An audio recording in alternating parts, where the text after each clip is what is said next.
Trump urges Ukraine and Russia to halt fighting after meeting with Zelenskyy. President Donald Trump, after a 2-hour meeting with Ukrainian President Volodymyr Zelenskyy in the White House Cabinet Room, called on both Kyiv and Moscow to immediately stop fighting and let the current front lines define the end of the war. In a Truth Social post, Trump wrote that enough blood has been shed and that the parties should stop where they are, let both claim victory, and let history decide. He repeated the message in Florida, urging each side to return home and cease hostilities. The statements mark a noticeable shift from earlier in his administration, when Trump hinted that Ukraine could regain territory lost to Russia.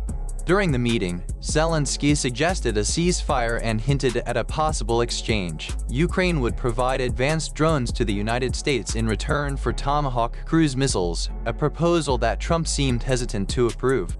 The president later expressed concern about depleting U.S. stockpiles and said he would rather see the war end than supply the missiles.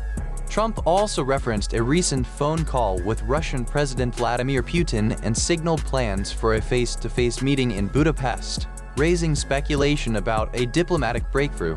While Zelenskyy welcomed the dialogue, he stressed that Ukraine still needs long-range strike capabilities to pressure Russia.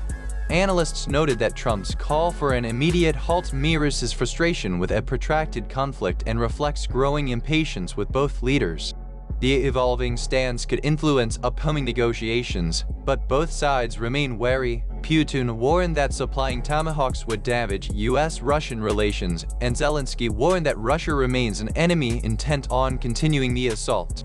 Since taking office in January 2025, Trump has repeatedly expressed frustration with the Ukraine-Russia war, using social media to criticize both sides and push for a swift resolution.